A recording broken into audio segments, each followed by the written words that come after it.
Americans are a basketball-loving people. Whether it's the NBA or the NCAA, the hoops are fantastic, the rivalries are bitter, and the characters are larger than life. And we love to see it. But the most fervent fandom has always been reserved for men's teams. Until now, female players are finally getting the hype their male peers have always taken for granted. Oh, I live for it. I love it. And especially when our girls are going crazy and the crowd get into it. Oh yeah, I'm about to turn them up. Stadiums are packed. TV ratings are at an all-time high. Some of these matchups are getting more viewership than men's games. Nearly 2.5 million people tuned in to watch Caitlin and the rest of the Iowa team take on Louisville Sunday. That's more viewers than any NBA game on ESPN this entire season. Women's basketball is on the rise. But why did it take this long for us to pay attention? I'm Anissa Khalifa. This week on The Broadside, the story of women's basketball. How it started and how it's going.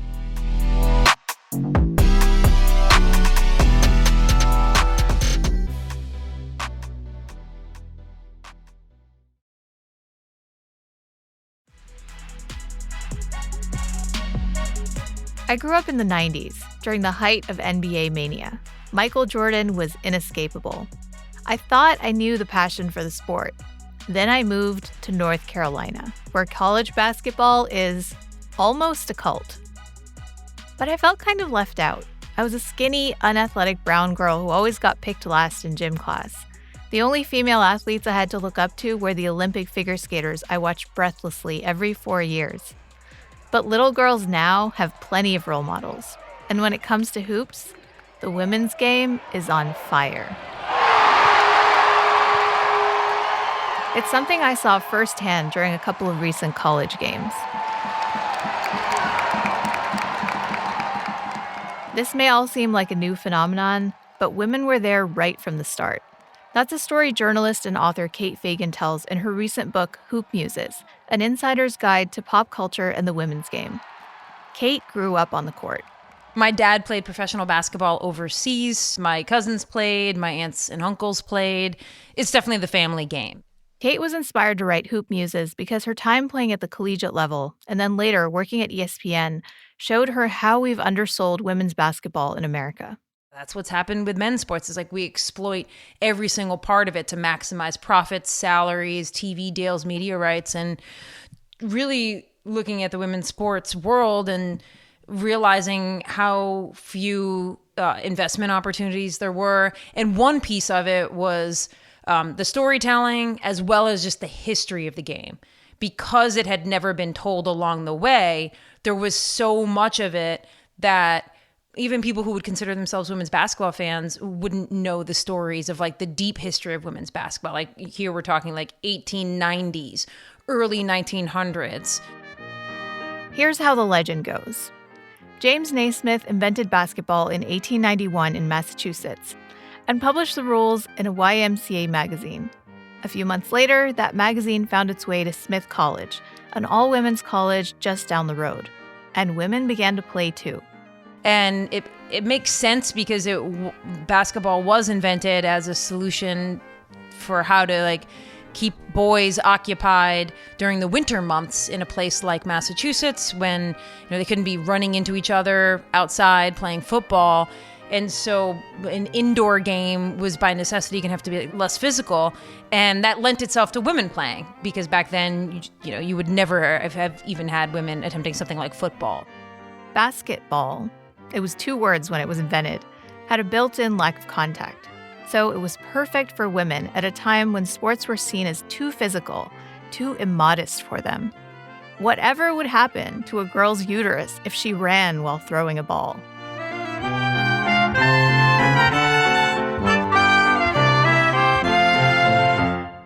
All over the country, as it moved west, people created local versions of the new game specifically for women.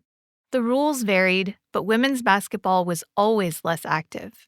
There are these soft barriers where women have to play it a different way to limit the physical exertion and, in our modern view, like the benefits of it, whether it's like the teamwork, the stamina, the cardio, all of that. But then the hard barriers began to appear. Stanford University was the earliest adopter of the sport on the West Coast. Stanford and Cal played the first ever women's intercollegiate game in 1896. It was a nail-biting spectacle with a packed audience and wall-to-wall media coverage. But within a decade, they had canceled their women's basketball program.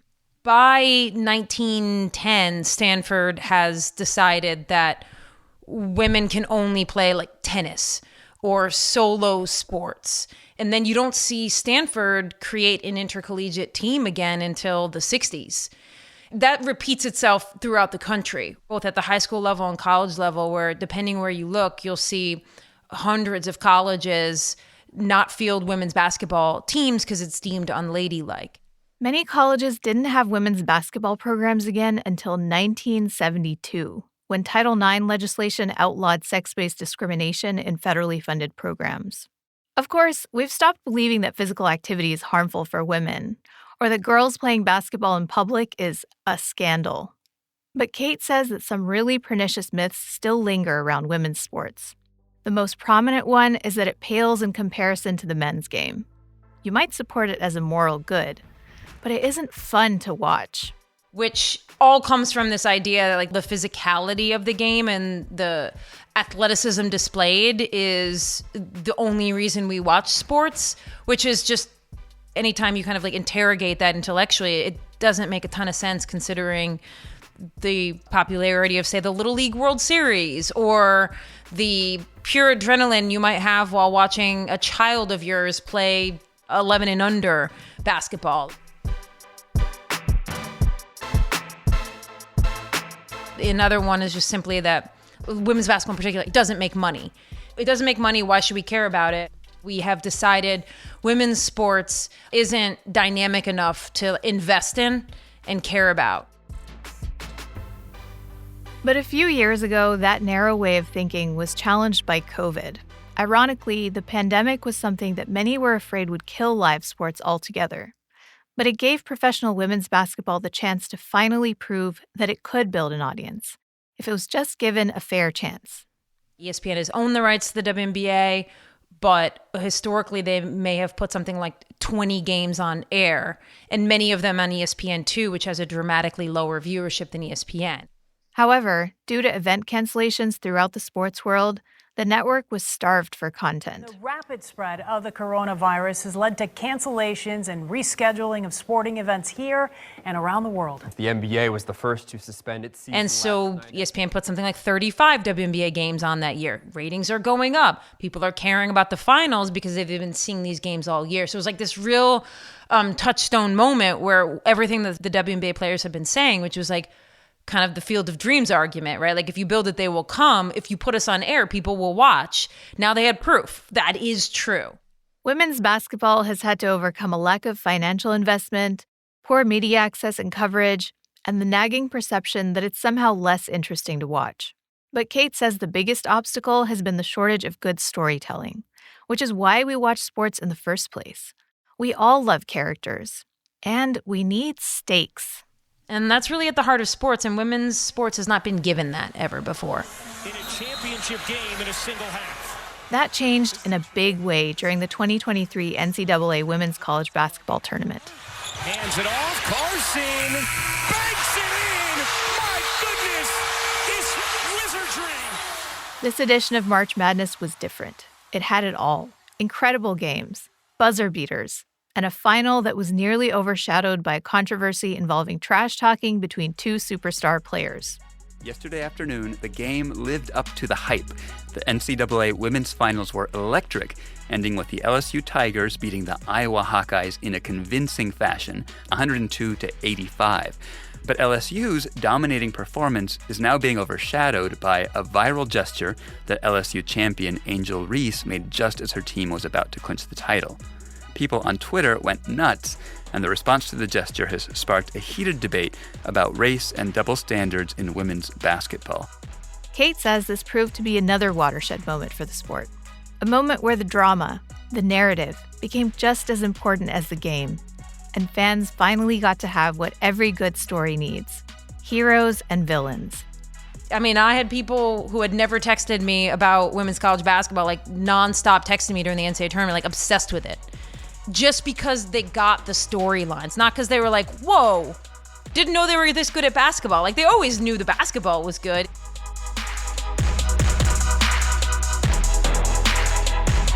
When we come back, we look at how players and institutions are capitalizing on this moment and building foundations for the future.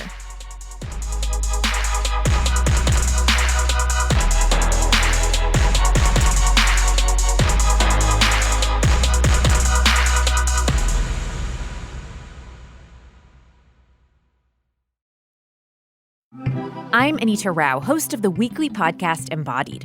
It's a show that no matter the topic dives into unexpected territory, like what it's like to first get an autism diagnosis as an adult, or how BDSM communities may change the way you think about kink. You'll meet folks who aren't afraid to question what we think we know about intimacy, and who have some fascinating stories to share about their relationships. Listen to Embodied and let's take on the taboo together. Hey, this is Jared Walker. I'm an editor here at WUNC North Carolina Public Radio. Each week, I work with Anissa, Charlie, and the rest of the team here at the Broadside to bring you stories from this fascinating place we call home. But we can only do that with your support. So if you've enjoyed the reporting and original stories you've heard in the podcast, please donate by clicking the link in this week's episode description, or go to WUNC.org and click the donate button at the upper right-hand corner of the page. Thank you so much. Okay, now let's get back to the show.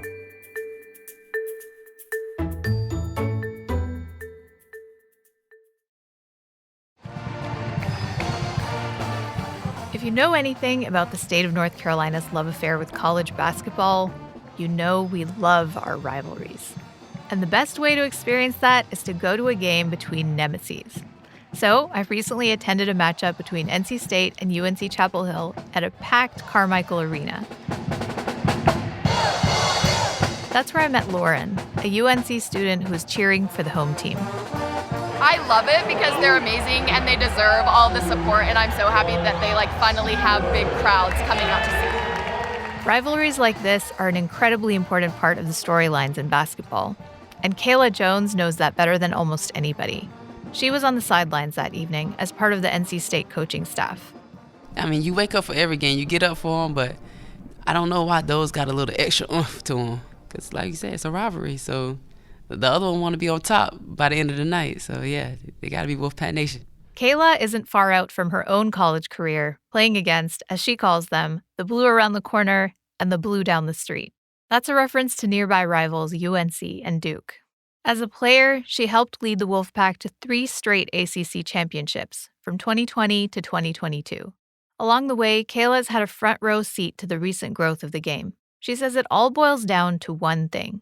Shoot, the exposure. I mean, now they're getting the respect and the viewership that they need and they deserve, you know? According to her, technology has had a heavy hand in that. Social media. That's been the biggest thing.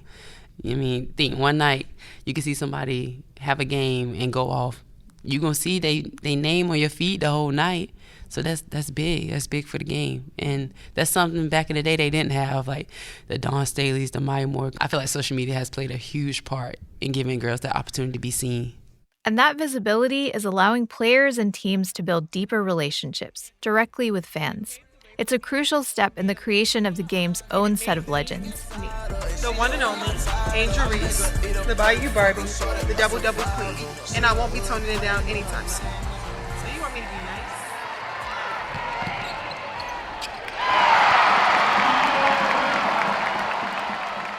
Stephanie Menio is the Deputy Athletic Director and the Sports Supervisor for women's basketball at NC State. I know it's an exciting time for women's basketball. 100%. I was like, wow, I get to talk about women's hoops today? That's cool. She says another major outside influence is the recent influx of name, image, and likeness money. Adopted by the NCAA in 2021, the NIL rule basically allows college players to profit from their own personal brands. And that's hit women's basketball in a big way. I mean, it's changed so much, and we're trying to adjust to a new style of college athletics. So, we've really built out our education for our students on NIL and personal brand and financial literacy, I mean, it's given them opportunities that they could only dream of. This past year, I made a lot of big life moves. I held my own Deja Kelly empowerment camp. I traveled across the country for NIL endorsements, and I started my own podcast called Philosophy. Aren't you tired of losing the ball and missing your favorite games? Hulu Plus Live TV is the destination for sports and your favorite shows. According to On3, a college sports outlet that tracks NIL stats, the top female players each have NIL deals worth over $1 million. Shoot. Okay, I'll shoot. What's happening? But I don't see any hoop. No, I said that because of, I'm sorry. While having stars like Iowa's Caitlin Clark appear in national advertising campaigns is clearly a big win for the sport, Stephanie says that visibility also comes with challenges. There's just so many stresses and pressures, whereas we used to just go to school and play sports. You know, you got a scholarship, but now you've got an influx of money at 18 to 22 years old that you've never had before. And so it's trying to build support systems for these students so that they can make good decisions and the right decisions for them. And then you add to that, they're evolving as an adult. And what is their brand? How do they talk to the media and public speaking? And so there's so many facets to it. And that's what I think has changed the most. While NIL endorsements have made a huge splash, behind-the-scenes support from college programs is just as important. And many schools have ramped up their support for the women's game, particularly with marketing. Stephanie calls it putting value in the women's ticket, and that's paid off at NC State. Since 2018-19, we've gone up 200% in revenue. We've gone up 141% in attendance. That's massive growth by any measure. To put those numbers into context, I remember when you could get a women's basketball ticket the night before a game. But when I looked for tickets in January so I could go to a game with my sister, NC State's home games were sold out for the rest of the season. Stephanie says that kind of growth is only possible with buy-in from everyone. Do they have everything they need from their equipment and our Adidas allotment and their budget? And we've increased women's basketball budget 55%, not including salaries since we got here. Are they taking the same planes as the Met? Do they feel important? Do we have the atmosphere? And it's just really all come together. So you can't just have one aspect of the program. It has to be multifaceted to have a successful program. Together, these developments are transforming the college game, giving women a taste of the success they've long been denied. And Stephanie says they aren't settling for being an afterthought anymore. Women, a lot of times, are taught to be thankful for everything that they get. Our women deserve it. You know, they've won 3 ACC championships and brought so much to this university, and it's the right thing to do to invest in your women, because if you're not investing in them, then it's never going to grow. And I think that's the exciting part, to what we're doing.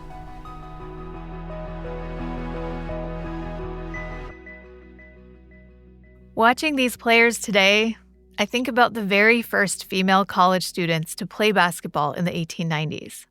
Their glory was short-lived, but it was real.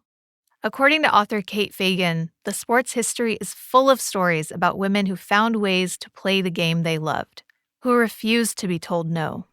Everywhere you look, you think, oh, well, women were held back, and they were, but some women were like, it doesn't matter, I just love playing, and they found the most interesting structures to play.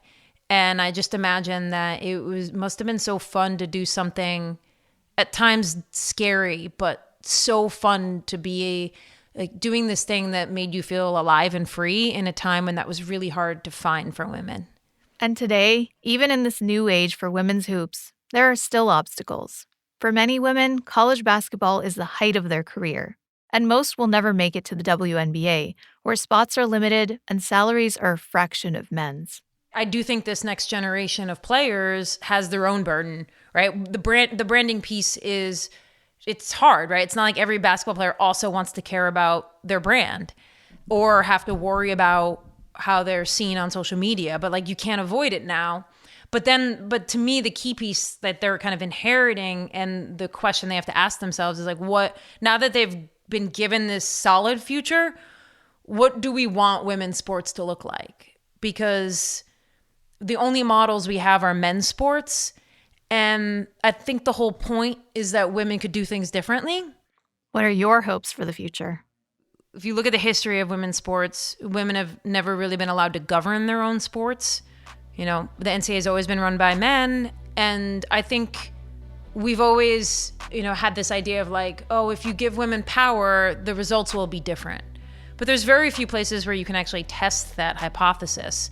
And I think women's sports is going to be one of them. And my hopes are that it doesn't just follow the roadmap of men's sports. But I think there's a chance for female athletes to create a space where childcare is preeminent, where investment in the local community, building infrastructures that help make the world that's directly around them better, is a distinct possibility. And I would love a future where women's sports not only helps make young women stronger, but takes the money that they make and helps communities be stronger.